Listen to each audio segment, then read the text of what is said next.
হাসরের মাঠটা আল্লাহ তামা দিয়া তৈরি করেছেন। একদিকে জাহান্নামের বিকট আওয়াজ,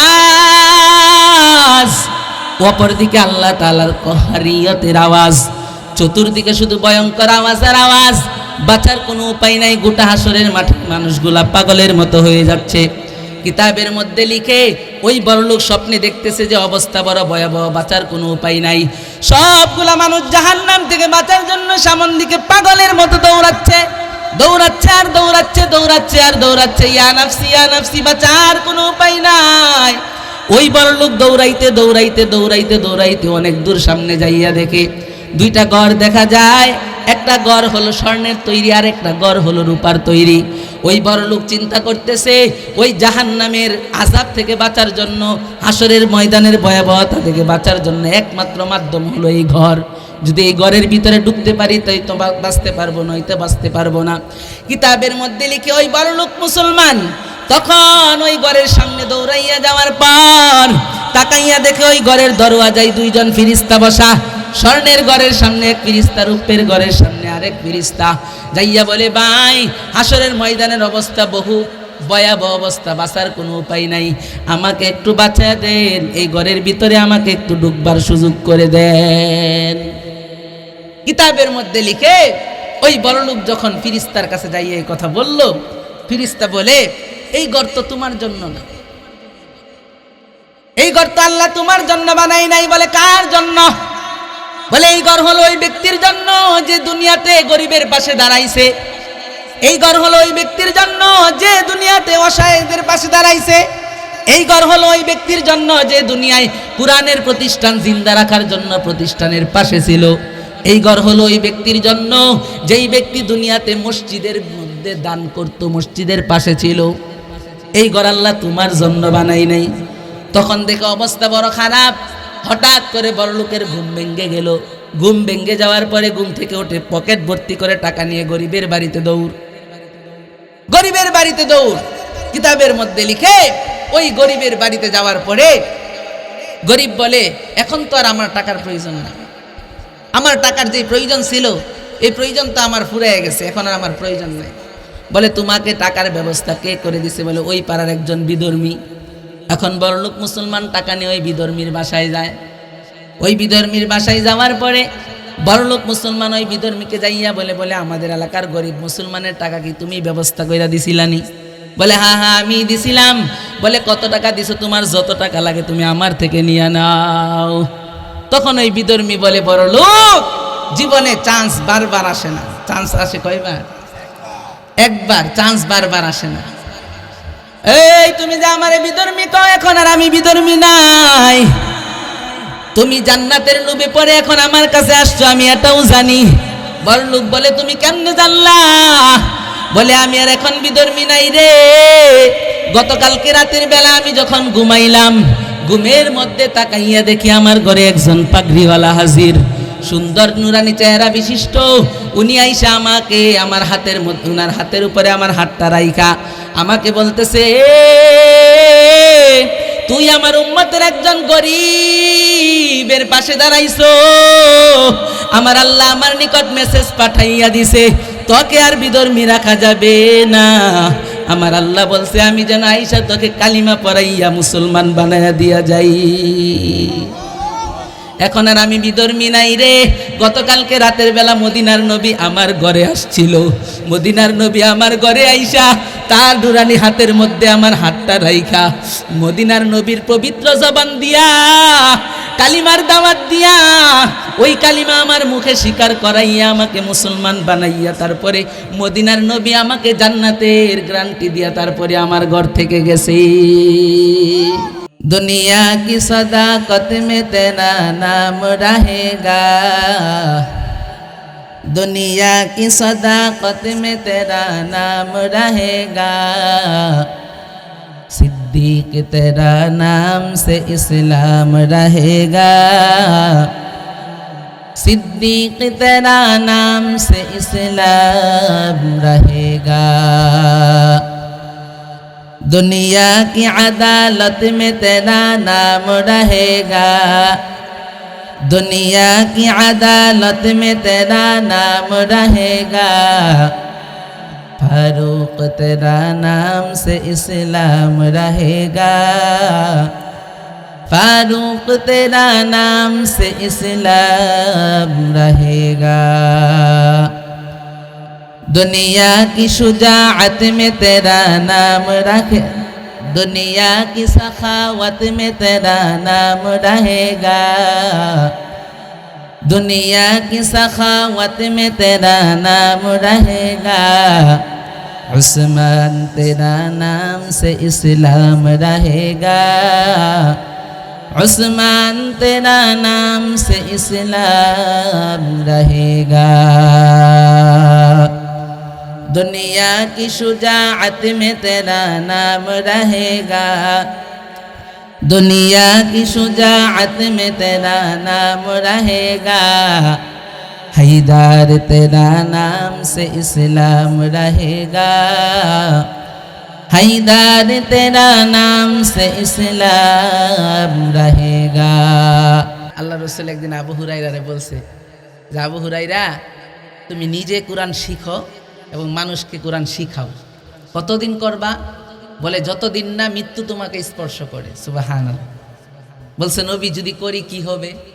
আল্লাহ রসুল সাল্লাল্লাহু আলাইহি সাল্লাম বলে, আবু হুরাইরা তুমি যদি নিজে কোরআন শিখো এবং মানুষকে যদি কোরআন শিক্ষা দাও, আর এই কাজেই যদি তোমার মৃত্যু হয়, আল্লাহ রসুল বলেন তোমার মৃত্যুর পরে আসমান থেকে এত পরিমাণ ফেরেশতা তোমার কবর জিয়ারতে আসবে, যত পরিমাণ গোটা দুনিয়া থেকে মুসলমান খানায়ে কাবা জিয়ারতে যায়।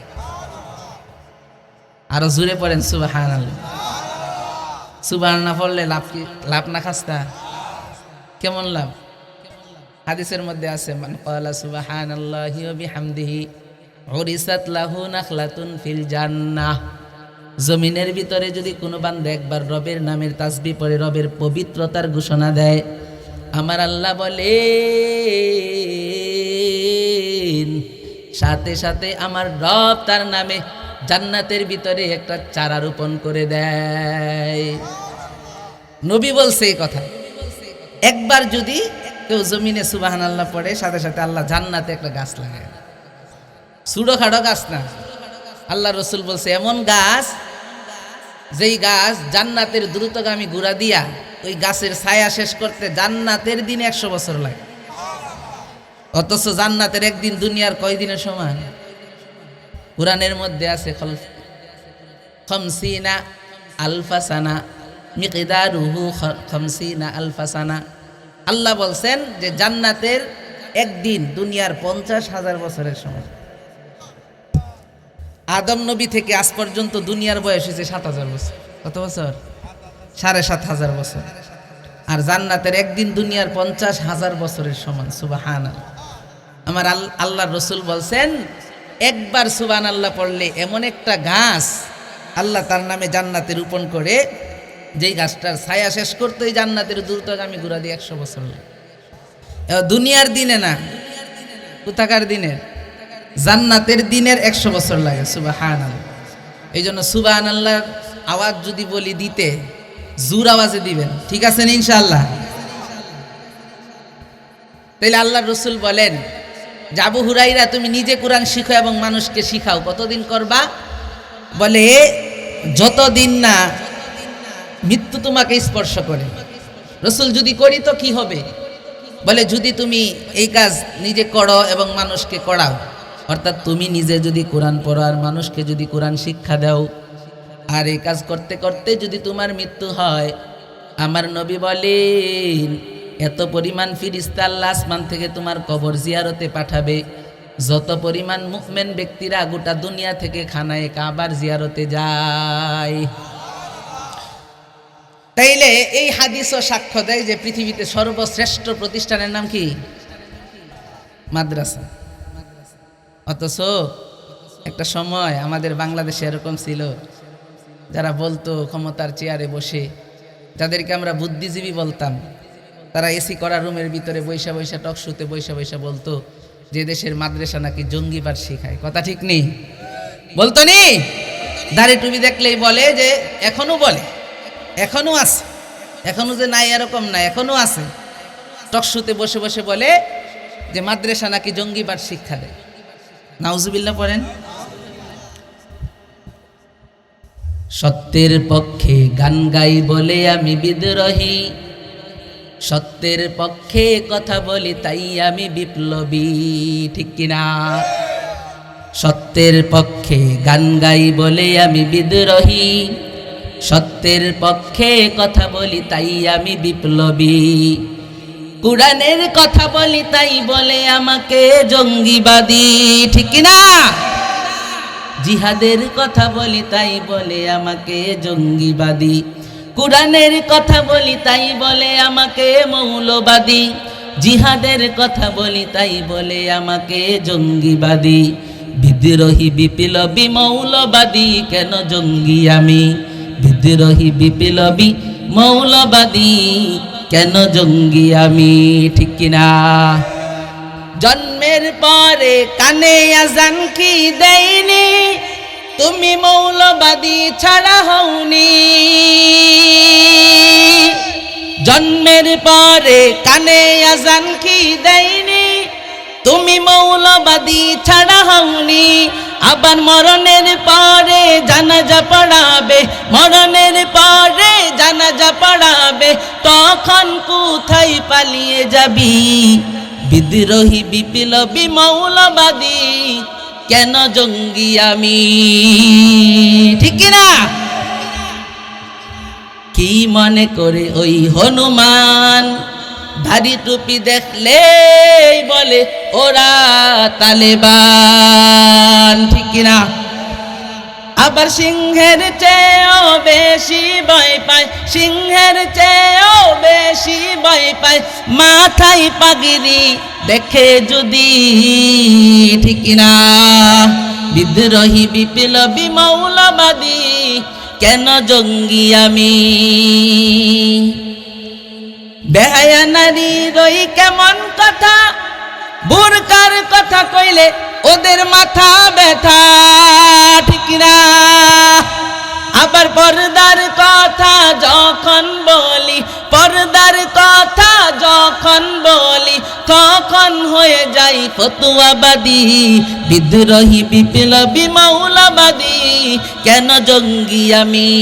বিদ্রোহী বিপ্লবী মৌলবাদী কেন জঙ্গি আমি? সত্যের পক্ষে গান গাই বলে আমি বিদ্রোহী, সত্যের পক্ষে কথা বলি তাই আমি বিপ্লবী। আবার কুরআনের পক্ষে যখন বলি, কুরআনের পক্ষে যখন বলি, তখন হয়ে যাই মৌলবাদী। বিদ্রোহী বিপ্লবী মৌলবাদী কেন জঙ্গি আমি, ঠিক না? সঠিক কথা বললেই কি জঙ্গিবাদ, সঠিক কথা বললেই মৌলবাদ, কুরআনের কথা বললেই মৌলবাদ। এই জন্য এই দেশের মাদ্রাসার হুজুররা তো কুরআনের কথা বলে, হাদিসের কথা বলে, এই জন্য তারা জঙ্গিবাদ, কথা ঠিক নেই? কিন্তু আস্তে আস্তে আলহামদুলিল্লাহ সুম্মা আলহামদুলিল্লাহ, আল্লাহ তাআলা মানুষকে প্রচুর পরিমাণ এখন দ্বীনের বুঝ দিতেছে, যার কারণে মানুষ এখন বুঝতেছে যে এই জমিনের ভিতরে শ্রেষ্ঠ প্রতিষ্ঠান যদি থাকে এটাই হলো মাদ্রাসা। মাদ্রাসার চাইতে শ্রেষ্ঠ আর কোনো প্রতিষ্ঠান হতেই পারে না। এটা আমি আপনাদেরকে আরেকটু বুঝাইলে বুঝবেন। এই দেশের মাদ্রাসাগুলা যে কত বড় দামি আপনারা ভালো করে বুঝবেন। এটা পৃথিবীতে আপনি যাচাই করার জন্য 2 জায়গায় যাইবেন। কয় জায়গা? 2 জায়গায় যাইলে বুঝবেন এই দেশের ভিতরে সবচাইতে দামি প্রতিষ্ঠান কোনটি এবং কোনখানে সবচেয়ে উন্নত মানের শিক্ষা দেওয়া হয়, চারিত্রিক শিক্ষা। 2 জায়গার, এক জায়গা হলো কারাগার। কি কারাগার? বাংলাদেশের যত বড় বড় কারাগার আছে ওই কারাগারগুলোর ভিতরে আপনারা ঢুকবেন, দেখবেন। ঢুকার পরে দেখবেন কারাগারের ভিতরে বিভিন্ন দেয়ালে বড় বড় কি বলে, যারা ডাকাত, সন্ত্রাস, চাঁদাবাজ, বড় বড় যারা অপরাধী থাকে তাদের ছবি দেওয়া থাকে, যারা দীর্ঘদিন কারাভোগ করে বিভিন্ন অপরাধের কারণে। আপনি বাংলাদেশের, গোটা বাংলাদেশের সবগুলা কারাগারে ঢুকবেন, আপনি আল্লাহর কসম করে বলি, চ্যালেঞ্জ ছুড়লাম এই কথা, আপনি গোটা বাংলাদেশের কোথাও কোনো কারাগারের ভিতরে একজন মাদ্রাসার ছাত্রের ছবি পাবেন, কোথাও পাবেন না। একজন আলেমের ছবি পাবেন না। 2 নম্বরে বাংলাদেশের আরেকটা স্পট আছে, আরেকটা জায়গা আছে, এটা হলো বৃদ্ধাশ্রম। কি বৃদ্ধাশ্রম? বাংলাদেশের বড় বড় বৃদ্ধাশ্রমগুলোতে যাবেন, যায় খবর নিবেন, দেখবেন সেখানে যায় দেখবেন বাংলাদেশের বড় বড় বিশ্ববিদ্যালয়ের প্রফেসর পড়ে আছে, যারা লক্ষ লক্ষ কোটি কোটি টাকা ইনকাম করেছিল। বাংলাদেশের বড় বড় ডক্টর পড়ে আছে, ডাক্তার পড়ে আছে, যাদের সন্তান আমেরিকা থাকে, জাপান থাকে, কানাডা থাকে, পৃথিবীর বড় বড় রাষ্ট্রে থাকে, কিন্তু বাবাকে দেখার মতো টাকা তার কাছে থাকে না, বাবাকে সাহায্য করার মতো, কি বলে, বাবাকে সহযোগিতা করার মতো, বাবার পাশে থাকবার মতো সময়, অর্থ তার কাছে থাকে না। কথা ঠিক নেই? আল্লাহর কসম এই কথা বলি, আজ পর্যন্ত বাংলাদেশের কোন পত্রিকা একটা এরকম সংবাদ দিতে পারে নাই যে এদেশের একজন মসজিদের ইমামের বাবা বৃদ্ধাশ্রমে পড়ে আছে, এদেশের একজন মাদ্রাসার শিক্ষকের বাবা বৃদ্ধাশ্রমে পড়ে আছে। যদি থাকতো, বাংলাদেশের বিভিন্ন মিডিয়া যেই পরিমাণ মাদ্রাসার পিছনে, আলেমদের পিছনে লাগে, যদি থাকতো তাহলে সবার আগে বড় বড় পত্রিকায় হেডলাইন হতো। কথা ঠিক নেই? কিন্তু আজ পর্যন্ত কেউ এমন প্রমাণ করতে পারে নাই। একজন আলেমের বেতন কত দেন আপনারা মসজিদের হুজুরের?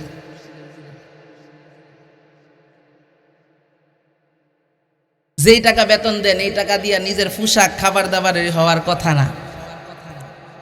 প্রচুর পরিমাণে কষ্ট করেছেন। আবার তো এরকম পজিশন, আপনারা আবার রাগ করেন না, এমন পজিশন অনেক এলাকায় মসজিদের ইমামকে চাকর মনে করে। কথা ঠিক নেই? অপমান করে, মনে করে মসজিদের হুজুর আমার দয়ায় চলে, নাউজুবিল্লাহ পড়ে।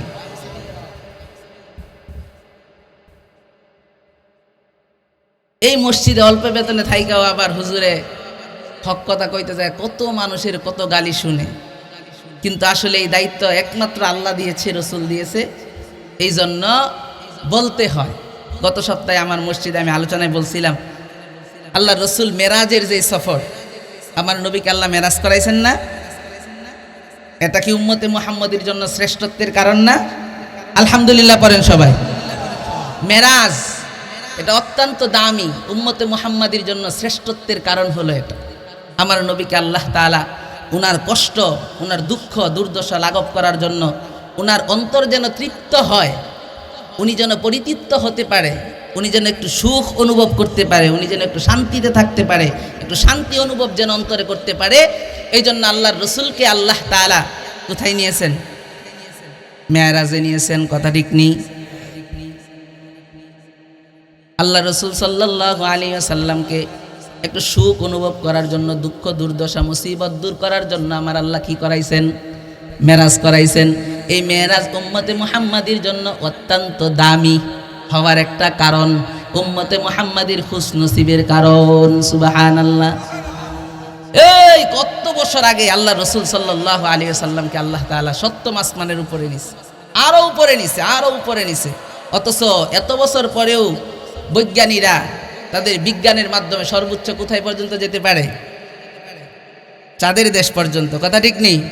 অথচ আল্লাহ রসুলকে তখনকার জমানায় কি বিমান ছিল, উড়োজাহাজ ছিল? বৈজ্ঞানিক কোনো যান্ত্রিক ছিল না।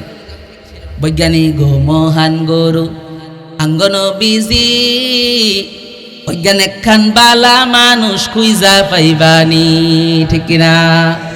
বৈজ্ঞানিক গো মহান গরু আঙ্গন বিজি, বৈজ্ঞানিক খান বালা মানুষ খুঁজা পাইবানি। কত মানুষ রকেট দিয়া চাঁদের দেশও যায়, আঙ্গর নবী রকেট সারা সবে মেরাজ যায়, ঠিক কিনা? কত মানুষ রকেট দিয়া চাঁদের দেশও যায়, আঙ্গর নবী রকেট সারা সবে মেরাজ যায়। বৈজ্ঞানিক গোটু গাইবুরি, বৈজ্ঞানিক গো মহান গুরু আঙ্গন বিজি, বৈজ্ঞানিক খান বালা মানুষ খুঁজা পাইবানি, ঠিক কিনা? আমার নবী যখন মেরাজে গেছিল তখন কি এখনকার সময়ের এরকম বৈজ্ঞানিক তৈরিকৃত যান্ত্রিক জাহাজ ছিল? কোনো কিছুই ছিল না। কিন্তু আল্লাহর রসুলকে মহান রব যেন রসুল শান্তি অনুভব করতে পারে, মক্কার কাফেররা রসুলকে প্রচুর পরিমাণে কষ্ট দেওয়ার চিন্তা করত, শাস্তি দেওয়ার চিন্তা করত। তায়েফে গেছিল দিনের দাওয়াতের জন্য, রসুল মনে করছিল যে সেখানে গেলে তারা দিন গ্রহণ করবে, কিন্তু তারা দিন তো গ্রহণ করেই নাই, বরং আমার নবীকে প্রচুর পরিমাণে কষ্ট দিয়েছিল, রক্ত জড়াইছিল।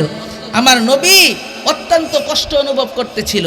আবার সেই বছর নবীর সবচাইতে আপন দুইজন মানুষ, একজন হলো আবু বকর, এই আবু তালেব আল্লাহ রসুলের চাচা, আর আরেকজন হলো রসুলের প্রিয়তমা স্ত্রী ছিলেন হযরত খাদিজা রাদিয়াল্লাহু তাআলা আনহা। এই দুইজন রসুলের উপরে সবসময় ছায়া হইয়া থাকতো। এই দুইজন কিছু সময়ের ব্যবধানে দুনিয়া থেকে একই বছরে বিদায় হয়ে গেছে। তো এটা আল্লাহ রসুলের জন্য প্রচুর পরিমাণে কষ্টকর ছিল। এই কষ্টকে লাঘব করার জন্য, এই কষ্টকে দূর করার জন্য আল্লাহ তাআলা আল্লাহ রসুলকে মেরাজ করাইছেন। সুবহানাল্লাহ। এই মেরাজের ঘটনা বলতে যাইয়া মসজিদে আকসায় যাওয়ার আগে অনেকগুলা ঘটনা আমার নবীর সাথে ঘটছিল। এই ঘটনা বলতে যায় মসজিদে আলোচনা করছিলাম মুসল্লিদেরকে, যে আমি চাইছিলাম না এটা বলতে, জানি এগুলা বললে আমার কাছের মানুষ আমার শত্রু হবে। যেই মানুষটা আমারে মোহাব্বত করতো, হ্যাঁ কইব হুজুরে এখন বড় হয়ে গেছে গা, বড় বড় কথা কয়, কথা ঠিক নেই।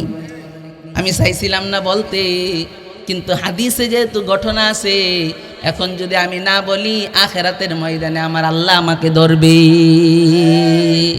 এই জন্য বলতে হয়। আলেমরা অল্প টাকা বেতন পাইয়াও মসজিদের মিম্বরে বইয়া হক কথা কইতে যাইয়া মানুষের কি হয়, শত্রু হয়। তারপরেও হক কথা বলে, তারপরেও কি করে, হক কথা বলে। কারণ আখেরাতে যাইয়া কি দিতে হবে, জবাব দিতে হবে। এই জন্য এই মাদ্রাসাগুলা পৃথিবীর সর্বশ্রেষ্ঠ প্রতিষ্ঠান, এবং এখান থেকে যারা বের হয় তারা পৃথিবীর সর্বশ্রেষ্ঠ সন্তান হিসাবে বের হয়। তাদের চাইতে দামি আর কেউ হতে পারে না, দুনিয়ায়ও আখেরাতেও। তারাই হলো সবচাইতে শ্রেষ্ঠ। এই জন্য এই মাদ্রাসাগুলার পাশে সবসময় থাকবেন তো ইনশাল্লাহ? রাজি আছেন নি সবাই ইনশাল্লাহ? সব সময় মাদ্রাসার পাশে থাকবেন, সব দিক দিয়া। যদি শারীরিকভাবে দরকার হয় শারীরিক পরিশ্রম করবেন, যদি পরামর্শের কথা বলে ব্রেন্টের মাধ্যমে পরামর্শ দিবেন, যদি আর্থিকের কথা বলে আর্থিকভাবে সহযোগিতা করবেন। কারণ এই মাদ্রাসা হলো পৃথিবীর সর্বশ্রেষ্ঠ প্রতিষ্ঠান। এটা কার ঘর? আল্লাহর নবীর ঘর। মাদ্রাসা কার ঘর? আল্লাহর নবীর ঘর। যারা একে সহযোগিতা করলো তারা বরং আল্লাহর রসুলকে সহযোগিতা করলো। সুবহানাল্লাহ। এই জন্য কোরআনের আওয়াজ যেন চালু থাকে, কোরআন যেন জারি থাকে, এই জন্য সবসময় মাদ্রাসার পিছনে থাকতে হবে, এই প্রতিষ্ঠানের সাথে লেগে থাকতে হবে, মোহাব্বত করতে হবে। কথা ঠিক নেই? কারণ আল্লাহ তাআলা এই জমিনের ভিতরে সবচাইতে শ্রেষ্ঠ যেই জিনিসটা বানাইছেন এটা হলো কোরআন। আমার রবের পরে সবচাইতে শ্রেষ্ঠ কই? কোরআন। কোরআনের মতো দামি আর কোনো কিছু তা নাই। এখন একটা প্রশ্ন করি, সবাই বলেন, কোরআন দামি না নবী দামি? কোরআন দামি না নবী দামি? কোরআন দামি। কারণ কোরআন হলো গাইরে মাখলুক। কোরআন কি? গাইরে মাখলুক। কোরআন কালামুল্লাহ, স্বয়ং এটা আল্লাহর কথা। সুবহানাল্লাহ। কোরআন হলো জিন্দা কিতাব। কোরআন কি কিতাব? জিন্দা কিতাব। কোরআন কথা বলতে জানে। এই জন্য আল্লাহর রাসূল সাল্লাল্লাহু আলাইহি সাল্লাম হাদিসে বলছেন, আল কুরআনু আহাব্বু ইলাল্লাহি মিনাস সামাওয়াতি ওয়াল আরদ ওয়া মান ফিহিন্না। আল্লাহর রাসূল বলেন, এই জমিনের ভিতরে সবচাইতে মুহাব্বতের রবের কাছে বস্তু হলো কোরআন। আসমান এবং জমিনের ভিতরে যা কিছু আছে, এই সব কিছুর ভিতরে আল্লাহর কাছে সবচাইতে মুহাব্বতের বস্তুর নাম কি? কোরআন। এই জন্য আমার নবী বলছেন, যেই ব্যক্তি কোরআনের তিলাওয়াত করে, আল্লাহর রাসূল সাল্লাল্লাহু আলাইহি ওয়াসাল্লাম বলছেন, সে স্বয়ং আল্লাহর সাথে কথা বলে। যারা কোরআনের তিলাওয়াত শুনে, আমার নবী বলছেন, সে বরং আমি নবীর ওয়াজ শুনে। যেই ঘরে কোরআনের তিলাওয়াত হয়, আমার নবী বলেন, ওই ঘরে আমি নবীর ওয়াজ চলতে থাকি। কোরআনের মর্যাদা বহুত। এই জন্য এই কোরআনকে কি বলে, এই কোরআন যেই শিক্ষা প্রতিষ্ঠানে শিখানো হয়, এই কোরআন যে প্রতিষ্ঠানে লালন করা হয়, পালন করা হয়, ধারণ করা হয়, এই সমস্ত প্রতিষ্ঠান বাঁচায় রাখার দরকার আছে না নাই? আছে না নাই? এই জন্য সবসময় থাকবেন তো ইনশাআল্লাহ। এখন আমি আমার আয়াতের দিকে যাই, যে আয়াত আপনাদের সামনে তিলাওয়াত করেছি। আল্লাহ তাআলা বলেন, ওয়া আকরিদুল্লাহ করদান হাসানা, ওয়ামা তুকদ্দিমু লিআনফুসিকুম মিন খাইরিন তাজিদুহু ইনদাল্লাহি হুয়া খায়রান ওয়া আ'জামা আজরা ওয়াস্তাগফিরুল্লাহ ইন্নাল্লাহা গফুরুর রহিম। আয়াতের অর্থ হলো, এক নম্বর অর্থ ওয়া আকরিদুল্লাহ করদন হাসানা। আল্লাহ বলছেন, এই দুনিয়ার মানুষেরা তোমরা আমাকে উত্তম ঋণ দাও। কে বলছেন এই কথা? কে বলছেন এই কথা? আল্লাহ বলছেন, হে দুনিয়ার মানুষেরা তোমরা আমাকে উত্তম ঋণ দাও। এখন আপনারা বলেন, আল্লাহ তাআলা কি গরিব? সবাই বলেন, আল্লাহ তাআলা কি গরিব? ইয়া আইয়ুহান নাস আনতুমুল ফুকারাউ ইলাল্লাহ আল্লাহু হুয়াল গনিয়ুল হামিদ।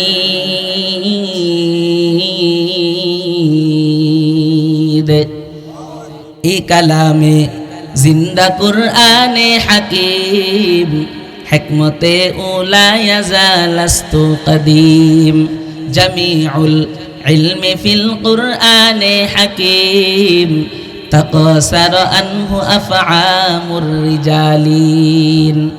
আল্লাহ বলছেন, হে দুনিয়ার মানুষ তোমরা সবাই হলা ফকিরের দল, একমাত্র আমি আল্লাহই হলাম প্রশংসিত ধনী। সুবহানাল্লাহ।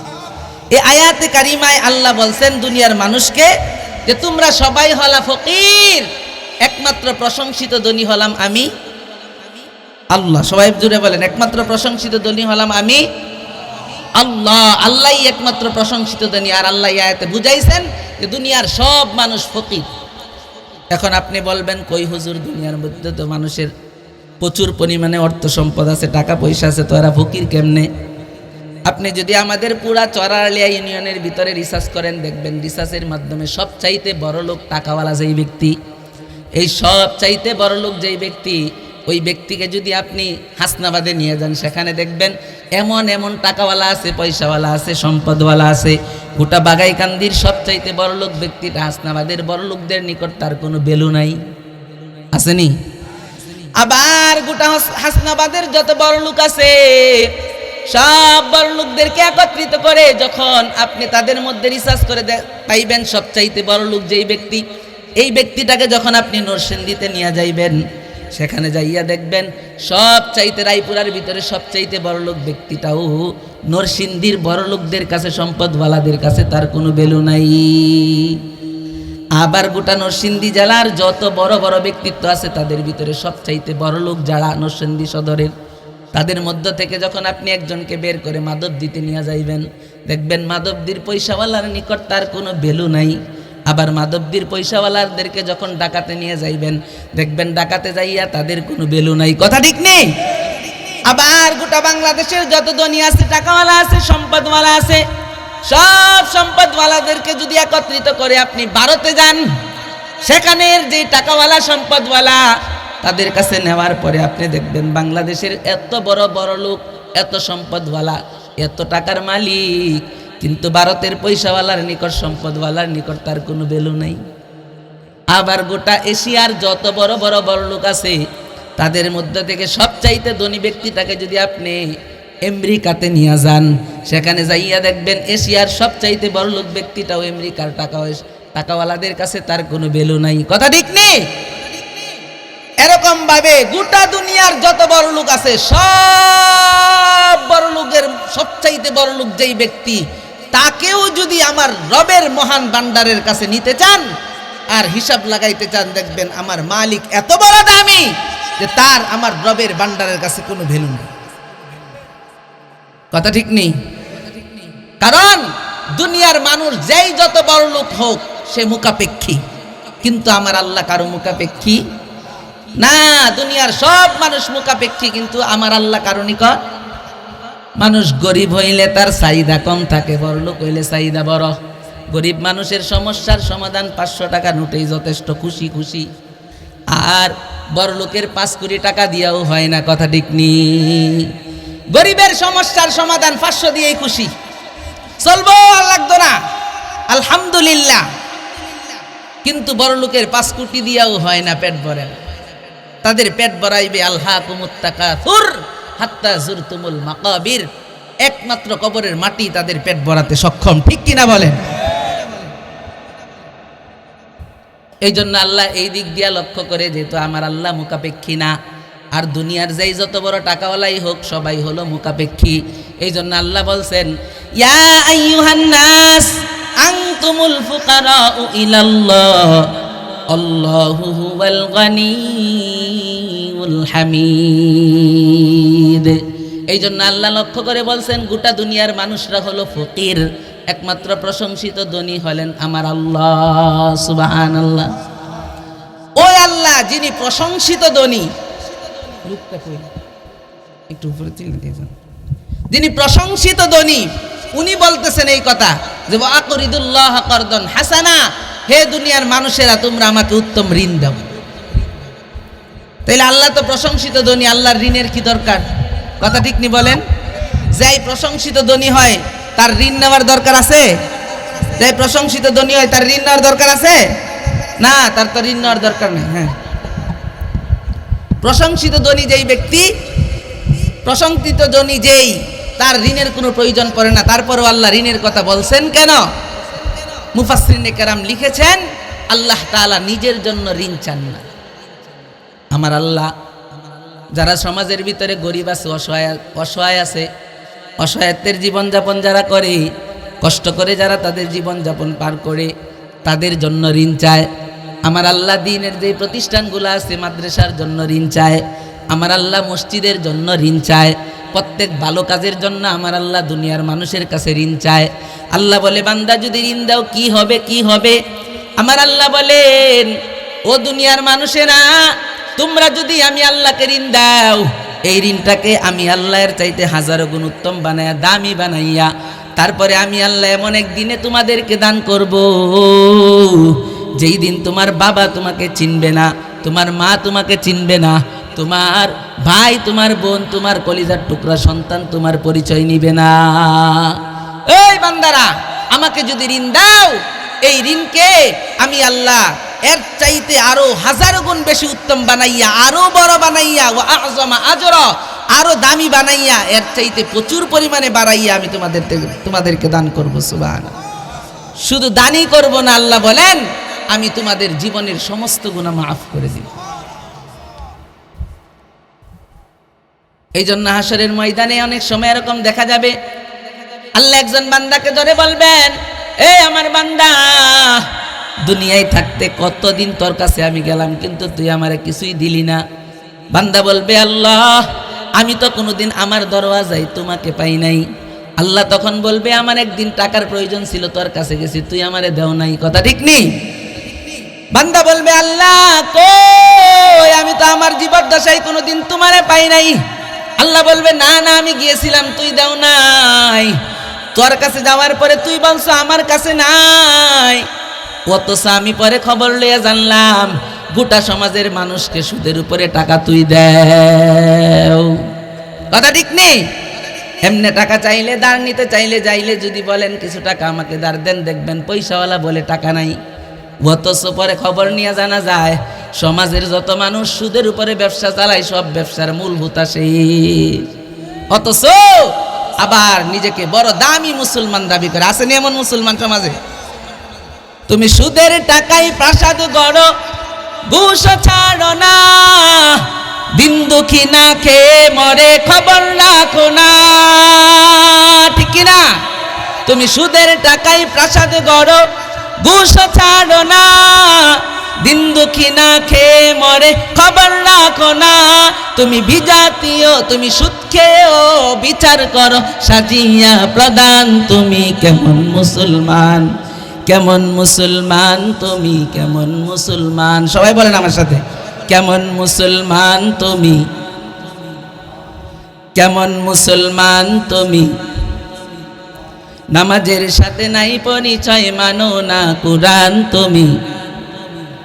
আরে বলেন সবাই, কেমন মুসলমান তুমি? নামাজের সাথে নাই পরিচয়, মানো না কুরআন তুমি। তুমি রমজান এলে রাখো না রোজা, দিনকে করো আঘাত, পয়সা করির নাই তো অভাব, দেও না তো যাকাত, ঠিক না? তুমি রমজান এলে রাখো না রোজা, দিনকে করো আঘাত, পয়সা করির নাই তো অভাব, দাও না তো যাকাত। তুমি ইমানদারির বড়াই করো, নেই তোমার ইমান, তুমি কেমন মুসলমান, কেমন মুসলমান তুমি, কেমন মুসলমান তুমি, কেমন মুসলমান? নামাজের সাথে নাই পরিচয়, মানো না কোরআন তুমি, কেমন মুসলমান তুমি, কেমন মুসলমান? তুমি নবীর উম্মত দাবি করো, সুন্নাহ মানো না, নবীর অপমানে তোমার হৃদয় কাঁদে না, ঠিক না? তুমি নবীর উম্মত দাবি করো, সুন্নাহ মানো না, নবীর অপমানে তোমার হৃদয় কাঁদে না। তুমি বিজাতীয় সংস্কৃতিতে সপেছ পড়ান তুমি, কেমন মুসলমান তুমি, কেমন মুসলমান, কেমন মুসলমান তুমি, কেমন মুসলমান? নামাজের সাথে নাই পরিচয়, মানো না কোরআন তুমি, কেমন মুসলমান তুমি, কেমন মুসলমান? মারহাবা পড়েন। আল্লাহ বলে, বান্দা আমি নিজের জন্য ঋণ চাই নাই, দুনিয়াতে আমার যে অসহায় বান্দারা আছে তাদের জন্য ঋণ চাইছি। ওরে বান্দা, আমি আমার নিজের জন্য চাই নাই, দুনিয়াতে যারা দুঃখ কষ্টে মুসিবতে তাদের জীবন পার করে তাদের জন্য চাইছি। ওরে বান্দা, আমি আমার নিজের জন্য চাই নাই, আমি তো ওয়ামুখাপেক্ষী একজন বড় প্রশংসিত ধনী, আমি আমার নিজের জন্য চাই নাই, আমার নবীর প্রতিষ্ঠান মাদ্রাসার জন্য তোদের কাছে আমি ঋণ চাইছি। আমি আমার জন্য ঋণ চাই না, আমার ঘর মসজিদের জন্য ঋণ চাইছি। বান্দা, যদি তুই ঋণ দাও তাহলে আখিরাতের ময়দানে তোর এই ঋণকে আমি আরো উত্তম বানাইয়া, আরো বড় বানাইয়া, বিরাট বানাইয়া তারপরে তোকে আমি দান করব। সুবহানাল্লাহ। এই জন্য আমার বাজানেরা চরারলিয়া ইউনিয়নের এবং বাগাইকান্দি গ্রামের এখানে সবাই আমাকে মহাব্বত করে, আদর করে, না হলে এই ঠান্ডার মধ্যে আসতো না। তারা আসছেন। আপনাদেরকে এই কথাটা বলি, অল্প ইনকাম করেন, আপনার কাছে অল্প আছে, এর থেকেও আপনি আল্লাহর রাস্তায় সবসময় দান করবেন। এই কথাটা আমি কসম করে বলে যাই, আপনারা লিখে রাখেন। বড়লোক হওয়ার সবচাইতে বড় মাধ্যম হলো আল্লাহর রাস্তায় দান করা। আপনি পরিশ্রম করে যতই গাম জড়ান, অনেক মানুষ দেখবেন এত পরিশ্রম করে নাই, টাকা পয়সার মালিক হয়ে গেছে। আবার অনেক মানুষ দেখবেন এই যে জন্মের পর থেকে পরিশ্রম চলতেছে, আজও পরিশ্রম চলে আগের মতোই আছে। কথা ঠিক নেই? আমরা কোরআন এবং হাদিসের মধ্য থেকে এই কথা সুস্পষ্টভাবে প্রমাণ করেছি এবং এই কথা আমরা বুঝতে পারি। দুনিয়ার ভিতরে কোনো মানুষ যদি ধনী হতে চায়, দুনিয়া এবং আখেরাতে, সবচাইতে বড় মাধ্যম হলো রবের রাস্তায় দান করা। সুবহানাল্লাহ। রবের রাস্তায় দান করা হলো সবচাইতে বড় মাধ্যম বড়লোক হওয়ার, দুনিয়াতেও এবং আখেরাতেও। যদি আপনি দান না করেন কিন্তু বড়লোক, আপনি দুনিয়ার বড়লোক, আখেরাতের বড়লোক না। এই বড়লোকই দিয়া ঘরে শান্তি আসবেন। কথা বলেন ঠিক নেই? কোটি টাকার মালিক দেখো অভাব হয় না দূর, গরিব ঘুমায় আরাম করে মনটা বাহাদুর, ঠিক কিনা? ওরে ফিরাউনের লাশটা দেখো মিশর জাদুঘরে, খাই না মাটি পোকা মাছি সবাই ঘৃণা করে, হৃদয় থাকিবে যার নম্রতা সদা, রহমত আসিবে সেথা প্রভুর ওয়াদা। বড়র বড়াই থাকলে দিলে রহমত আসবে না, নিজকে নিজে ছোট মনে করিও সদা। উঁচু জমিন থেকে পানি নিচু জমিনে যায়, তেমনি খোদার রহমত আসে নম্রতার হৃদয়, ঠিক নেই? ওরে বুক বিলাসের গাড়ি বাড়ি পরে রবে সব, বুক বিলাসের গাড়ি বাড়ি পরে রবে সব। ওরে থাকতে সময় স্মরণ করো আল্লাহ আমার রব, ওরে থাকতে সময় স্মরণ করো আল্লাহ আমার রব, ঠিক কিনা? এই জন্য সময় থাকতে নিজের টাকা থেকে, নিজের ইনকাম থেকে রবের রাস্তায় খরচ করে। যারা প্রকৃত মানুষ, যারা প্রকৃতভাবে বুঝে, যাদের প্রকৃত জ্ঞান আছে, তারা, আল্লাহ রসুল বলেন, আল কাইয়িসু মান দানা নাফসাহু ওয়া আমিলা লিমা বাদাল মাউত। এই জমিনের ভিতরে সবচাইতে শ্রেষ্ঠ, সবচেয়ে বড় বুদ্ধিজীবী, সবচেয়ে বড় জ্ঞানী ওই ব্যক্তি, যেই ব্যক্তি দুনিয়ায় থাকা অবস্থায় এটা চিন্তা করে, আমাকে কে বানাইলো, কেন বানাইলো, এই দুনিয়ায় কেন পাঠাইলো, কিসের জন্য পাঠানো হলো, আবার কোথায় যেতে হবে, অর্থাৎ মরণের কথা যেই ব্যক্তি চিন্তা করে দুনিয়াটাকে পরিচালনা করে, আল্লাহর রসুল বলেন এই জমিনে হলো সে সবচাইতে দামি। সুবহানাল্লাহ। कीमते हर चीज़े नादानी के चीज़, कीमते खुदरा नादानी अहमकीस। কবি বলেন, তুমি বাজারে গেলা, চাউলের দাম কত জানো, ডাউলের দাম কত এটাও জানো, প্রত্যেকটা পণ্যের দাম তুমি সুন্দর সুন্দর করে সব কিছু জানো। আজ পর্যন্ত তোমার 40 বছরের ভিতরে বাজারের কোনো দোকানদার আজ পর্যন্ত তোমারে ঠগাইতে পারে নাই। দুনিয়াতে কোনো মানুষ কোনো দিক দাস পর্যন্ত তোমাকে ঠগাইতে পারে নাই। এই দুনিয়ার মানুষ, কিন্তু দুনিয়ায় থাকা অবস্থায় তুমি আল্লাহরে চিনলা না, নবীকে চিনলা না।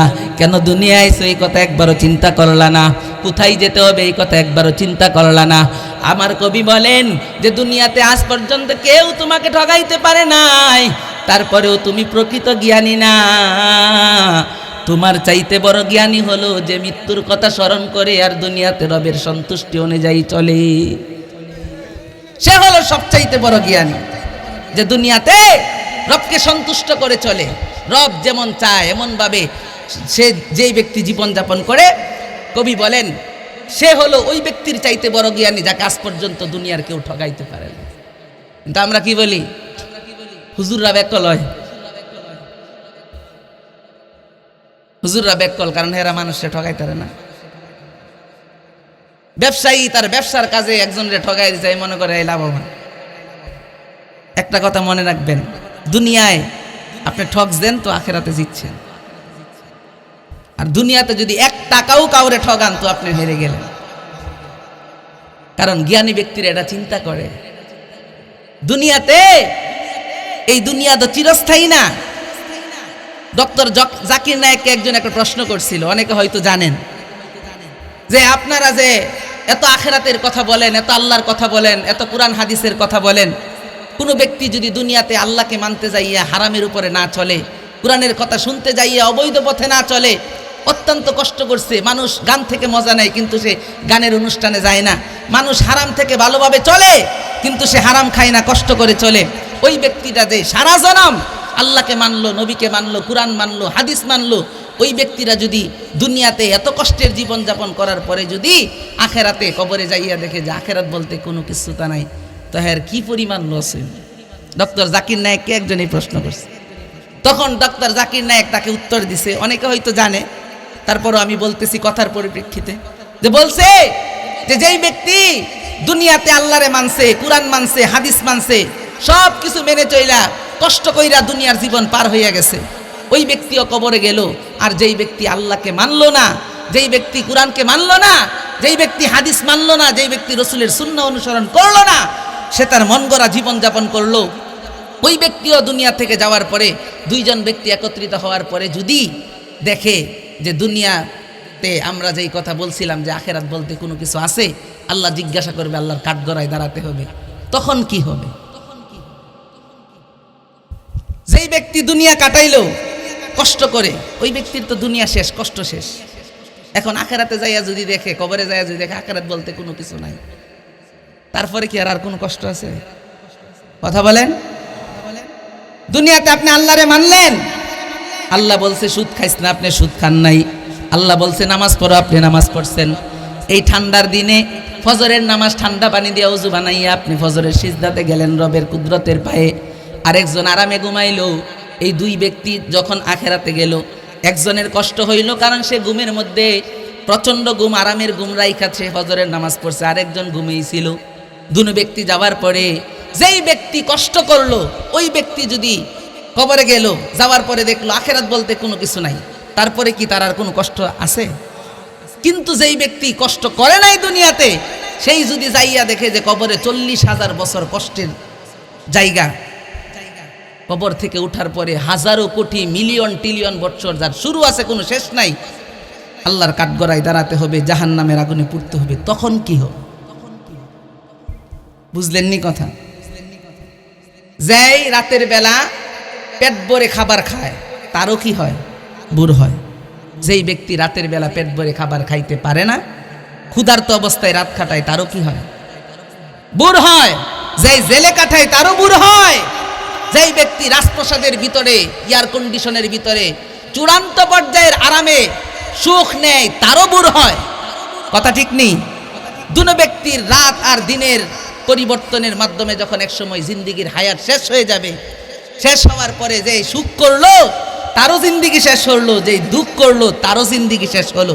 এখন কবরে যাওয়ার পরে যদি দেখে যে হুজুররা তো সত্যই বলছে, হুজুররা তো কথা ঠিকই বলছে, এখন যদি কবরে যাইয়া দেখে যে কবরের 40,000 বছর জান্নাত জাহান্নামের ফাইসালা আছে, আখেরাতে যার শুরু আছে শেষ নাই, বিশাল জিন্দিগি জান্নাত আর জাহান্নামের ফাইসালা আছে, তখন যেই ব্যক্তি দুনিয়াতে কষ্টে কাটাইছে তার জন্য বিশাল সময় সুখ, আর যেই ব্যক্তি দুনিয়াতে সুখে কাটাইছে আল্লাহর জন্য কষ্ট করে নাই তার জন্য বিশাল সময়ের কি দুঃখ। এই জন্য আমার নবী বলছেন এই কথা, যারা বুঝে তারা হলো প্রকৃত জ্ঞানী, যে আমাকে কে বানাইছে, কেন বানাইছে, আমাকে কোথায় যেতে হবে, এই বুঝ নিয়া যারা দুনিয়াতে রবের সন্তুষ্ট নিয়ে চলে তারা হলো পৃথিবীর মধ্যে সবচাইতে বড় দান।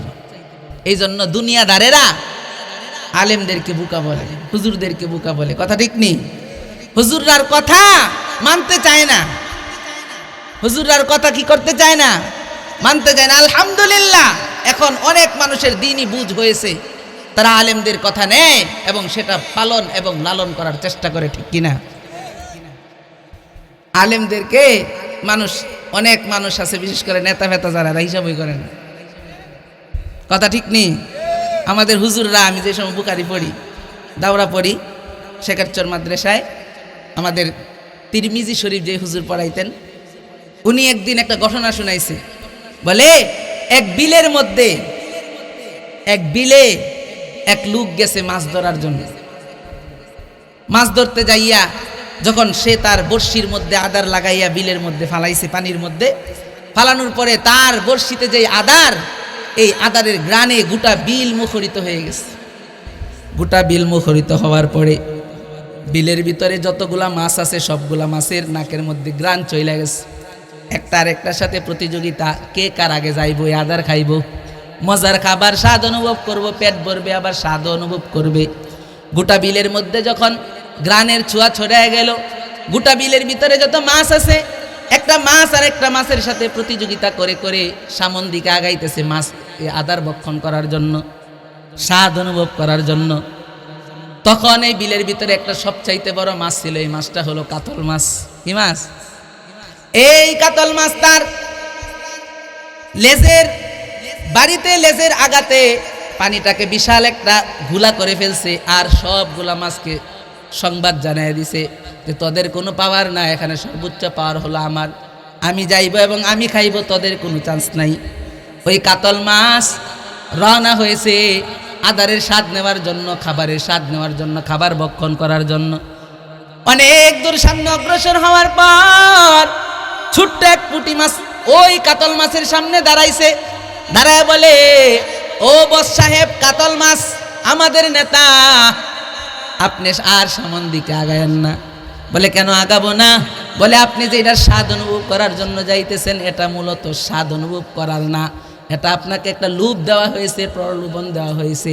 আপনি যদি এটা ভক্ষণ করেন, এটা ভক্ষণ করার সাথে সাথে এটার ভিতরে একটা বিশাল আকৃতির একটা কি বলে বসি আছে, এই বসিটা আপনার ধুরের মধ্যে লেগে যাবে। তখন যেই ব্যক্তিটা আদার দিয়েছে সে উপর থেকে আপনাকে টান মেরে উপরে নিয়ে যাবে। উপরে নেওয়ার পরে বাড়িতে নিবে, বাজারে নিবে, বিক্রি করবে। বাড়িওয়ালা বাড়িতে নেওয়ার পর আপনাকে অত্যন্ত কষ্ট দিয়ে, অনেক শাস্তি দিয়া, বটি দিয়া কাইটা, তারপরে গরম তেলের মধ্যে ছাইরা, তারপরে বিশাল ওইখানে বিশাল অবস্থা আপনাকে ওই তেলের মধ্যে বাইজা গোটা পরিবারের মানুষ খাইবে। খাওয়ার পরে আবার আপনাকে ছাইরা দিবে। বিশাল ওয়াজ করতেছে কাতল রে পুঁটি মাছ, কিন্তু কাতলের কাছে পুঁটি মাছের দাম আছে? কাতল তো কাতল, ওই বিশাল বড় মাছ, রাজত্ব তার। পুঁটি তো ছোট মাছ, তার কথা শোনার টাইম আছে? সে পুঁটি মাছকে এক ধাক্কা দিয়ে বলে, এই তোর ওয়াজ শোনার টাইম নাই, সর। পুঁটি মাছকে একটা বাড়ি দিয়া ফিসে বেলায় কাতল দৌড়। এক দৌড়ে যাইয়া যে আদারের গ্রান তার নাকে ঢুকছে, ও আদার যখন সে তার মুখের ভিতরে ঢুকায় দিল, মুখের ভিতরে ঢুকানোর পরে উপর থেকে যখন ওই মাছ ধরনেওয়ালা মিসকল পাইল যে তার বড়শিটাকে একটা মাছ টান দিতেছে, তখন সে উপর থেকে জুড়ে টান দিল। টান দেওয়ার সাথে সাথে ওই কাতল মাছটা নিচ থেকে জমিনের উপরে চলে আসলো। জমিনের উপরে আসার পরে দেখে পুঁটি মাছ যেই ওয়াশ করছিল তার সামনে, সেম তার সাথে সেই ব্যবহার। এখন উপরে এসে আফসোস করে, আহা যদি পুঁটির কথা শুনতাম আজ আমাকে এই শাস্তির মুখোমুখি হওয়া লাগতো না। কথা ঠিক নেই? ঠিক তেমনি ভাবে জমিনের উপরে যারা মনে করে আলেমদেরকে সে তো মসজিদের ছোট এক ইমাম সাহেব, আরে সে যদি মসজিদের ছোট ইমাম সাহেব হয়, সে যদি ছোট একজন আলেম হয়, কিন্তু যেই কোরআনের তিলাওয়াত আপনার সামনে করলো, যেই কোরআন পড়ে পড়ে, যেই কোরআন পড়ে পড়ে, যেই হাদিস পড়ে পড়ে, যেই সুন্নাহর কথা বলে আপনাকে বুঝাইলো, ওরে আল্লাহর বান্দারা, ওই কোরআনের কথা শুনে যদি আপনি হুজুরের কথা অনুযায়ী চলতেন, তাহলে দুনিয়ার এই জিন্দেগি পার হওয়ার পরে দেখতেন আপনার আখেরাত কত সুন্দর হয়। আর যদি ওই কাতল মাছের মতো ওই পুটিকে মাছই মনে না করে, তার ওয়াজ কোনো কিছুই ভ্রুক্ষেপ না করে, আপনি যদি সামন দিকে আপনার জিন্দিগির মতোই আগাতে চান, আল্লাহর কসম করে বলি, এই জিন্দিগি আপনাকে ওই যেই কোরআন এই সাক্ষ্য দিয়েছে যে দুনিয়াতে রবকে সন্তুষ্ট করে না চললে কবর তোমাকে শাস্তি দিবে, দুনিয়াতে কোরআনকে আল্লাহ তাআলাকে সন্তুষ্ট করে না চললে, আল্লাহর রাসূলের সুন্নাহ মোতাবেক না চললে আখিরাতে তোমাকে শাস্তি দেওয়া হবে, এই চিন্তা যারা করে চলতো, যদি ওই চিন্তা এই মনোভাব নিয়ে চলতো, তাহলে কি বলে দুনিয়াতেও তাকে কষ্ট করা লাগতো না, আখিরাতেও তাকে আর কি করা লাগতো না, কষ্ট করা লাগতো না। আলোচনা অন্যদিকে যাইতেছে। তা আমি যেই জিনিসটা বুঝাইতে চাইছিলাম যে দুনিয়া যারা বুঝে এই কথা যে দুনিয়া এটা ক্ষণস্থায়ী, এটা চিরস্থায়ী না, আল্লাহর রাসূল বলেন যারা এই কথা বুঝে এবং আখিরাতের চিন্তা করে দুনিয়াতে রবের সন্তুষ্টি নিয়ে চলে, আল্লাহর রাসূল বলেন জমিনে তারা হলো সবচাইতে শ্রেষ্ঠ জ্ঞানী। কথা ঠিক নেই? তারা হলো সবচাইতে শ্রেষ্ঠ জ্ঞানী, তাদের মতো আর জ্ঞানী জমিনের উপর আর কেউ নাই। এই জন্য আমার আল্লাহ বলেন যে আমাকে উত্তম ঋণ দাও, আমাকে উত্তম ঋণ দাও। এই ঋণ আমি আমার জন্য চাই না, এই ঋণ আমি চাই জমিনের উপরে যারা অসহায়ত্বের জীবনযাপন করে তাদের জন্য। যদি তোমরা তাদেরকে দাও, যদি তোমরা মাদ্রাসায় আমার জন্য ঋণ দাও, যদি তোমরা মসজিদে আমার জন্য ঋণ দাও, আল্লাহ বলেন আমি তাকে আরো শ্রেষ্ঠ বানাইয়া, আরো উত্তম বানাইয়া, আরো বড় বানাইয়া তোমাদেরকে এমন দিনে দান করব যেই দিন তোমার মা, তোমার বাবা, তোমার ভাই, তোমার বোন কেউ তোমার খবর নিতে আসবে না। সুবহানাল্লাহ। শুধু তোমাদেরকে যাচাই দিব না, তোমার জিন্দেগীর সমস্ত গুনাহ মাফ করে দিয়ে আমি আল্লাহ তোমাকে জান্নাত দান করব। আচ্ছা বলেন তো, আমাদের এই দেওয়া, আমাদের যেই কামাই করা অর্থ সম্পদ, এগুলা কার দেওয়া? কার দেওয়া? কোরআনের মধ্যে আছে যে আল্লাহ তাআলা বলেন এই কথা যে আমি অমিনান নাসি, আল্লাহ তাআলা এই কথা কোরআনে হাকিমে বলছেন যে আমি জান্নাতের বিনিময়ে তোমাদের জান এবং মাল ক্রয় করেছি। সুবহানাল্লাহ পড়েন। আল্লাহ বলছেন এই কথাটা যে আমি জান্নাতের বিনিময়ে তোমাদের জান এবং মাল কি করেছি? ক্রয় করেছি। অথচ আমার জানের মালিককে আল্লাহ, আমার মালের মালিককে আল্লাহ। আল্লাহ যদি মাল না দেয়, আপনি 1000 বছর চেষ্টা করলেও মালের মালিক হওয়া সম্ভব না, একমাত্র আল্লাহ দিলেই কি সম্ভব। এই জন্য দেখবেন একজন মাটি কাটতে গেছে, সে মাটিতে হাত দেওয়ার পরে আল্লাহ এমন সম্পদ তার মিলাই দিছে যে একদিনের এক সম্পদে সে সমাজে সবচেয়ে দামি হয়ে গেছে। হয় না এরকম? আরেকজন বছরের পর বছর মাটি কাটতেছে, কিন্তু আজ পর্যন্ত তার সাথে এমন ঘটনা ঘটে না। এই জন্য আল্লাহ যদি চায় যে সম্পদের মালিক হোক, তাহলেই সে সম্পদের মালিক হতে পারে, এবং তাকেই আল্লাহ চাইছে যে সম্পদের মালিক হওয়ার পরে আল্লাহর রাস্তায় কি করছে? ব্যয় করছে। এই জন্য আল্লাহ হাশরের ময়দানে বলবেন, ও দুনিয়া আমার বান্দারা, দুনিয়ার এই জীবদ্দশায় কতদিন তোমার দরওয়াজায় আমি গেছিলাম, কিন্তু তুমি আমারে দাও নাই। বান্দা বলবে, আল্লাহ কোনোদিন তো আমার দরওয়াজায় আমি তোমাকে পাই নাই। আল্লাহ বলবে, কেমনে তুমি পাও নাই? তোমার কি মনে নাই? বলে কোন দিনের কথা? ওই যে তুমি দুনিয়া থেকে আসার আগে একদিন রাতের বেলা তোমার দরওয়াজায় তোমার সমাজের এক ব্যক্তি গেছিল, যাইয়া বলছে আমি অনেক অসুবিধার মধ্যে আছি, তুমি আমাকে একটু সহযোগিতা করো। তোমার ঘরে সম্পদের অভাব ছিল না, টাকার অভাব ছিল না, কিন্তু তুমি তাকে দেও নাই। ওই দিন ওই ব্যক্তিটা সে নিজে ছিল না, সেটাই ছিলাম আমি আল্লাহ, সেটাই ছিলাম আমি আল্লাহ, তুমি আমাকে দাও নাই বান্দা। অথচ তোমার ঘরে যে সম্পদ ছিল, যে রিজিক ছিল, এটা তো তোমার না, এটা আমি আল্লাহই তোমাকে দিয়েছিলাম, কিন্তু তুমি দুনিয়াতে থাকা অবস্থায় তাকে দেও নাই। সেই দিন সেটা সে ছিল না, সেই দিন সেটাই ছিলাম আমি আল্লাহ। সুতরাং তুমি যেহেতু আমার সন্তুষ্টির জন্য দেও নাই, আজকে তোমার জন্য জান্নাতের কোনো নিয়ামত নাই। বনি ইসরাইলের এক আবেদ ছিল, একজন মুসলিম আবেদ।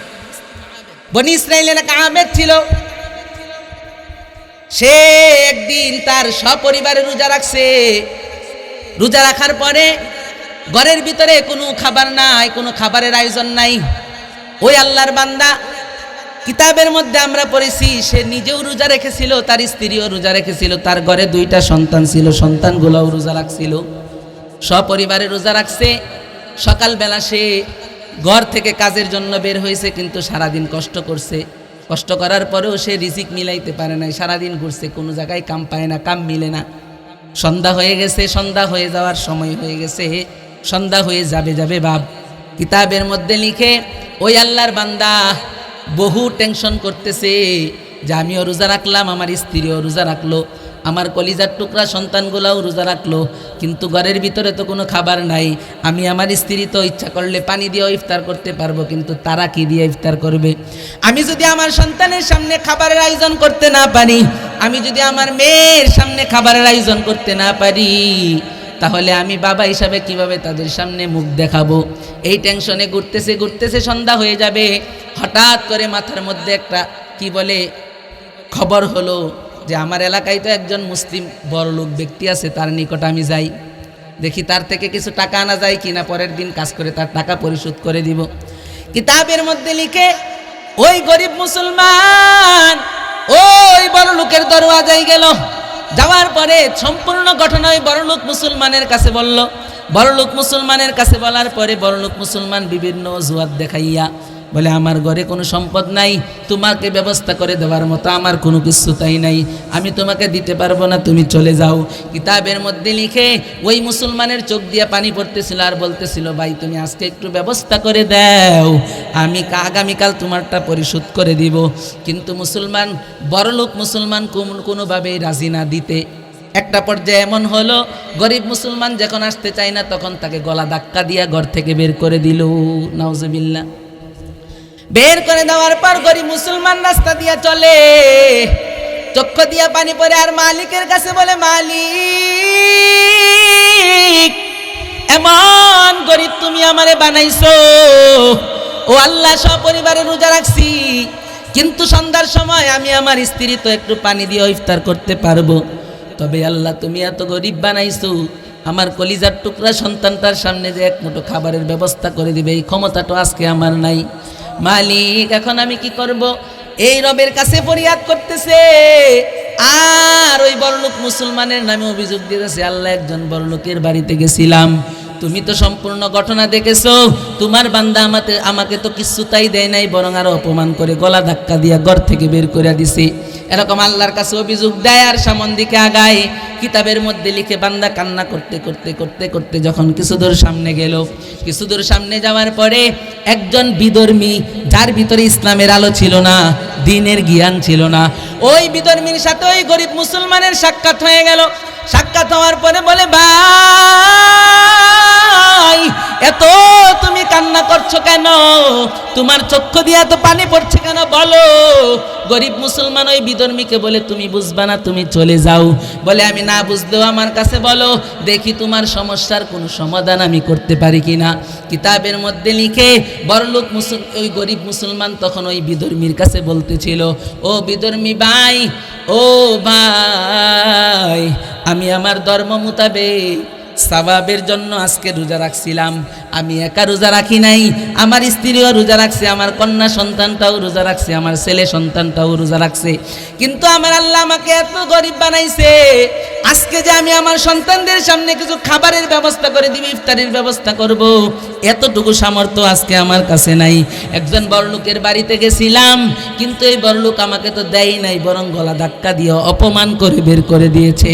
তখন ওই বিধর্মীর মায়া হলো, কিতাবের মধ্যে লিখে ওই বিধর্মী তখন তার কাছে যত টাকা ছিল সব টাকা বের করে ওই গরিব মুসলমানের হাতে দিয়া দিল। ওই গরিব মুসলমান টাকা নিয়ে বাজারে গেল, এখন খুশি মন আনন্দ চিত্তে বাজার করলো, সন্তানদের সামনে ইফতার হিসেবে কিছু পেশ করতে পারবে, আনন্দ গরিবের মনে। বাজার করে যখন ঘরে ফিরলো, ইফতারের আয়োজন চলছে। এক পর্যায়ে ইফতারের আয়োজন প্রস্তুতি সম্পূর্ণ করার পরে ওই গরিব মুসলমান গোটা ফ্যামিলি নিয়ে ইফতারের আগে রবের দরওয়াজায় হাত তুলেছে। আমার নবীর আদর্শ হলো, কোনো গরিব মুসলমান যখন রোজা রাখে সারাদিন, কোনো মুসলমান রোজা রাখার পরে, এটা আমার নবীর সুন্নাহ, রোজা রাখার পরে সন্ধ্যার টাইমে ইফতার সামনে নিয়া মুসলমান যদি রবের দরওয়াজায় দোয়া করে, আমার নবী বলেন আমার আল্লাহ এই দোয়া কোশ্চিন কালেও ফেরত দেয় না। ওই গরিব মুসলমান ইফতার প্রস্তুত করলো, সব পুরা ফ্যামিলি নিয়া কান্না করে আর নবীর কাছে দোয়া করে, রে মালিক, তোমার নবীর সুন্নাহ অনুযায়ী আমি ইফতার সামনে নিয়া তোমার দরওয়াজায় হাত পাতলাম, রে আল্লাহ, ও দয়ার মালিক, সারাদিন রোজা রাখার পরে একজন বড়লোক মুসলমানের বাড়িতে গেছিলাম, সে আমারে কিছুটা দেয় নাই, বরং আরো অপমান করে গলা ধাক্কা দিয়া বের করে দিয়েছে। ও আল্লাহ, তবে রাস্তা দিয়া চলার সময় একজন বিধর্মী আমাকে খাবারের ব্যবস্থা করে দিছে।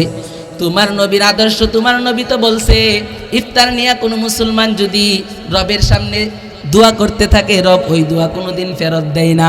ও আল্লাহ, তোমার কাছে আমি দোয়া করতেছি, তুমি ওই বিধর্মীকে ইসলামের আলো দিয়া তুমি মুসলমান বানায়া দাও। কিতাবের মধ্যে লিখে ওই গরিব মুসলমান যখন আল্লাহর কাছে ওই গরিবের জন্য দোয়া করছে, আল্লাহ তো ওই দোয়া কবুল করে নিয়েছে। সুবহানাল্লাহ। ওই দোয়া কবুল করার পরে কি ঘটনা শুনে, রাতের বেলা সবাই ঘুমায় গেল, গরিব মুসলমানও ঘুমালো, বড়লোক মুসলমানও ঘুমালো, বিধর্মীও ঘুমালো। হঠাৎ করে ঘুমের মধ্যে যখন ঘুম লেগে গেল, চক্ষু বন্ধ হয়ে গেল, বড়লোক মুসলমান স্বপ্নের মধ্যে দেখে কিয়ামতের ময়দান কায়েম হয়ে গেছে, হাসরের মাঠ কায়েম হয়ে গেছে। হাসরের মাঠের অবস্থা বহু ভয়াবহ অবস্থা। গোটা মাঠটা আল্লাহ তামা দিয়া তৈরি করেছেন। একদিকে জাহান্নামের বিকট আওয়াজ, অপরদিকে আল্লাহ তাআলার কহারিয়তের আওয়াজ, চতুর্দিকে শুধু ভয়ঙ্কর আওয়াজ আর আওয়াজ। বাঁচার কোনো উপায় নাই, গোটা হাসরের মাঠে মানুষগুলা পাগলের মতো হয়ে যাচ্ছে। কিতাবের মধ্যে লিখে ওই বড়লোক স্বপ্নে দেখতেছে যে অবস্থা বড় ভয়াবহ, বাঁচার কোনো উপায় নাই। সবগুলা মানুষ জাহান্নাম থেকে বাঁচার জন্য সামন দিকে পাগলের মতো দৌড়াচ্ছে, দৌড়াচ্ছে আর দৌড়াচ্ছে, দৌড়াচ্ছে আর দৌড়াচ্ছে। ইয়া নাফসি, ইয়া নাফসি, বাঁচার কোনো উপায় নাই। ওই বড়লোক দৌড়াইতে দৌড়াইতে দৌড়াইতে দৌড়াইতে অনেক দূর সামনে যাইয়া দেখে দুইটা ঘর দেখা যায়। একটা ঘর হলো স্বর্ণের তৈরি, আর একটা ঘর হলো রূপার তৈরি। ওই বড়লোক চিন্তা করতেছে ওই জাহান্নামের আযাব থেকে বাঁচার জন্য, হাসরের ময়দানের ভয়াবহতা থেকে বাঁচার জন্য একমাত্র মাধ্যম হলো এই ঘর। যদি এই ঘরের ভিতরে ঢুকতে পারি তাই তো বাঁচতে পারবো, নয়তো বাঁচতে পারবো না। কিতাবের মধ্যে লিখে ওই বড়লোক মুসলমান তখন ওই ঘরের সামনে দৌড়াইয়া যাওয়ার পর তাকাইয়া দেখে ওই ঘরের দরওয়াজায় দুইজন ফেরেশতা বসা। স্বর্ণের ঘরের সামনে এক ফেরেশতা, রূপের ঘরের সামনে আরেক ফেরেশতা। যাইয়া বলে, ভাই, হাসরের ময়দানের অবস্থা বহু ভয়াবহ অবস্থা, বাঁচার কোনো উপায় নাই, আমাকে একটু বাঁচা দেন, এই ঘরের ভিতরে আমাকে একটু ঢুকবার সুযোগ করে দেন। কিতাবের মধ্যে লিখে ওই বড়লোক যখন ফেরেশতার কাছে যাইয়া এই কথা বলল, ফেরেশতা বলে, এই ঘর তো তোমার জন্য না, এই ঘর তো আল্লাহ তোমার জন্য বানাই নাই। বলে, কার জন্য? বলে, এই ঘর হলো ওই ব্যক্তির জন্য যে দুনিয়াতে গরিবের পাশে দাঁড়াইছে। এই ঘর হলো ওই ব্যক্তির জন্য যে দুনিয়াতে অসহায়দের পাশে দাঁড়াইছে। এই ঘর হলো ওই ব্যক্তির জন্য যে দুনিয়ায় কুরআনের প্রতিষ্ঠান জিন্দা রাখার জন্য প্রতিষ্ঠানের পাশে ছিল। এই ঘর হলো ওই ব্যক্তির জন্য যেই ব্যক্তি দুনিয়াতে মসজিদের মধ্যে মধ্যে দান করত, মসজিদের পাশে ছিল। এই ঘর আল্লাহ তোমার জন্য বানাই নাই। তখন দেখে অবস্থা বড় খারাপ। হঠাৎ করে বড়লোকের ঘুম ভেঙে গেল। ঘুম ভেঙে যাওয়ার পরে ঘুম থেকে উঠে পকেট ভর্তি করে টাকা নিয়ে গরিবের বাড়িতে দৌড়। গরিবের বাড়িতে দৌড়। কিতাবের মধ্যে লিখে ওই গরিবের বাড়িতে যাওয়ার পরে গরিব বলে, এখন তো আর আমার টাকার প্রয়োজন নাই। আমার টাকার যে প্রয়োজন ছিল এই প্রয়োজন তো আমার ফুরিয়ে গেছে, এখন আর আমার প্রয়োজন নাই। বলে, তোমাকে টাকার ব্যবস্থা কে করে দিছে? বলে, ওই পাড়ার একজন বিধর্মী। এখন বড়লোক মুসলমান টাকা নিয়ে ওই বিধর্মীর বাসায় যায়। ওই বিধর্মীর বাসায় যাওয়ার পরে বড়লোক মুসলমান ওই বিধর্মীকে যাইয়া বলে, আমাদের এলাকার গরিব মুসলমানের টাকা কি তুমি ব্যবস্থা কইরা দিছিলানি? বলে, হ্যাঁ হ্যাঁ আমি দিছিলাম। বলে, কত টাকা দিছো? তোমার যত টাকা লাগে তুমি আমার থেকে নিয়ে নাও। তখন ওই বিধর্মী বলে, বড়লোক, জীবনে চান্স বারবার আসে না। চান্স আসে কয়বার? একবার। চান্স বারবার আসে না। এই তুমি যে আমারে বিধর্মী কও, এখন আর আমি বিধর্মী নাই। তুমি জান্নাতের লোভে পড়ে এখন আমার কাছে আসছো, আমি এটাও জানি। বড়লোক বলে, তুমি কেমনে জানলা? বলে, আমি আর এখন বিধর্মী নাই রে। গতকালকে রাতের বেলা আমি যখন ঘুমাইলাম, ঘুমের মধ্যে তাকাইয়া দেখি আমার ঘরে একজন পাগড়িওয়ালা হাজির, সুন্দর নুরানি চেহারা বিশিষ্ট। উনি আইসা আমাকে আমার হাতের মধ্যে, উনার হাতের উপরে আমার হাতটা রাইখা আমাকে বলতেছে, তুই আমার উম্মতের একজন গরিবের পাশে দাঁড়াইছো। আমার আল্লাহ আমার নিকট মেসেজ পাঠাইয়া দিছে, তোকে আর বিধর্মী রাখা যাবে না। আমার আল্লাহ বলছে আমি যেন আইসা তোকে কালিমা পড়াইয়া মুসলমান বানাইয়া দিয়া যাই। এখন আর আমি বিধর্মী নাই রে। গতকালকে রাতের বেলা মদিনার নবী আমার ঘরে আসছিল। মদিনার নবী আমার ঘরে আইসা তার নুরানি হাতের মধ্যে আমার হাতটা রাইখা মদিনার নবীর পবিত্র জবান দিয়া কালিমার দাওয়াত দিয়া ওই কালিমা আমার মুখে স্বীকার করাইয়া আমাকে মুসলমান বানাইয়া তারপরে মদিনার নবী আমাকে জান্নাতের গ্যারান্টি দিয়া তারপরে আমার ঘর থেকে গেছে। এই মুসলমান, জীবনে চান্স আসে একবার, বারবার আসে না। এই জন্য এই ঘটনা কি শিখায়? আল্লাহর দেওয়া সম্পদ থেকে যদি আল্লাহর রাস্তায় আমরা খরচ করি তাহলে লাভ আছে না নাই? এই আয়াতটাই আমি আপনাদের সামনে তেলাওয়াত করছিলাম। ওয়া আকরিদুল্লাহ করদান হাসানা ওয়া মা তুকদ্দিমু লিআনফুসিকুম মিন খাইরিন তাজিদুহু ইনদাল্লাহি হুয়া খাইরান ওয়া আ'যামা আজরা। আল্লাহ বলে, বান্দা তুমি যদি আমার রাস্তায় ব্যয় করো, আমার রাস্তায় খরচ করো, তোমার এই খরচটাকে আমি আরো উত্তম বানাইয়া, আরো দামি বানাইয়া আমি আল্লাহ তোমাকে আখিরাতের ময়দানে দান করব। খরচ করতে রাজি আছেন নি?